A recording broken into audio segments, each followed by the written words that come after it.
Friends, आज का topic है सहजीविता, सिम्बियोसिस। हम inorganic chemistry BSc third year के बहुत सारे टॉपिक डिस्कस कर चुके हैं जो कि मेरी प्लेलिस्ट में आपको मिल जाएंगे। आज हम बात करेंगे सहजीविता की। तो आइए जानते हैं इसकी डेफिनेशन। सॉफ्ट बेस उन केंद्रों के प्रति अधिक आकर्षण रखते हैं जो पहले से ही बेस से जुड़े हों। यहाँ पर सॉफ्ट बेस या सॉफ्ट एसिड कुछ भी हम ले सकते हैं। सॉफ्ट बेस उन केंद्रों के प्रति अधिक आकर्षण रखते हैं जो पहले से ही किसी बेस से जुड़े होते हैं, जो पहले से ही जुड़े हुए हैं किसी से, और वो भी सॉफ्ट बेस ही हैं, तो सॉफ्ट बेस उनकी तरफ ज्यादा आकर्षित होंगे। इसी प्रकार कठोर क्षारक, हार्ड बेस, मतलब जैसे सॉफ्ट बेस बिहेव कर रहा है वैसे ही हार्ड बेस भी बिहेव करेगा। हार्ड बेस भी उसी केंद्र की ओर आकर्षित होता है जो पहले से ही हार्ड बेस के साथ जुड़ा हो। तो बेस की इस प्रवृत्ति को सहजीविता या सिम्बियोसिस कहते हैं। ये टॉपिक फ्रेंड मोस्ट इंपॉर्टेंट रहता है BSc third year inorganic chemistry के लिए। अगर लॉन्ग नहीं आता तो 2 मार्क्स में इसे पूछ ही लेते हैं, तो आप इसे अच्छे से रेडी करें। थियोरिकल क्वेश्चन है, बहुत इजी क्वेश्चन है। तो आइए जानते हैं इसके कुछ एग्जाम्पल्स। BF3, सबसे पहले आप देखिए एग्जाम्पल में बी आकर्षण केंद्र, ये आकर्षण केंद्र दिखाया गया है। F क्या है इसकी तरफ,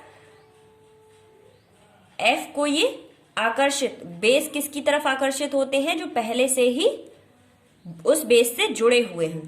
किससे? बेस से जुड़े हुए हों, ये है आकर्षण केंद्र F। अब ये उसी की तरफ ज्यादा आकर्षित होगा जो पहले से ही बेस की तरफ जुड़े हुए हैं, प्लस NH3 हार्ड बेस। तो हार्ड बेस किसकी तरफ आकर्षित होगा? B की तरफ आकर्षित होगा। B किसकी तरफ होगा? F की तरफ, क्योंकि F से B जुड़ा हुआ है और B हार्ड बेस है, तो NH3 भी B की ओर आकर्षित होगा और हमें क्या मिलेगा? F3B NH3। तो अब आइए जानते हैं थ्योरी में से। BF3 तथा NH3 दो अणुओं की क्रिया कराते हैं। BF3 में हार्ड बेस है, क्या है? हार्ड बेस है, और NH3 आधार पर भी हार्ड बेस है।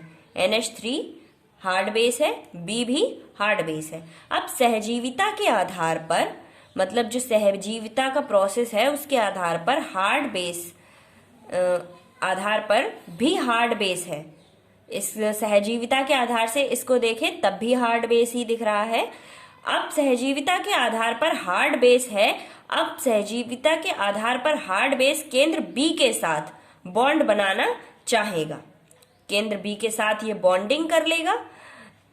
पहले ही हार्ड बेस F से जुड़ा हुआ है और जो हार्ड बेस है वो पहले ही F से जुड़ रखा है, तो दोनों एक दूसरे के प्रति आकर्षण प्रदर्शित कर रहे हैं। ये है इसका फर्स्ट एग्जाम्पल। अब जानते हैं सेकंड एग्जाम्पल। इसी प्रकार BH3 में H सॉफ्ट बेस है। H क्या है? सॉफ्ट बेस है। यदि इसकी क्रिया H से कराई जाए, किससे कराई जाए? H से कराई जाए, तो प्रोडक्ट आसानी से बनेगा। सहजीविता के कारण H सॉफ्ट एसिड पहले से सॉफ्ट एसिड से जुड़े B से बॉन्ड बना सकता है। B से बॉन्डिंग करेगा क्योंकि ये पहले से ही सॉफ्ट है, ये भी सॉफ्ट है, दोनों आकर्षण के कारण इसके पास चला जाएगा सॉफ्ट एसिड, और क्या बनेगा? H3B या फिर BH4। सहजीविता के आधार पर CH3 2NPF2 अणु की संरचना को स्पष्ट नहीं किया जा सकता, करना असंभव है।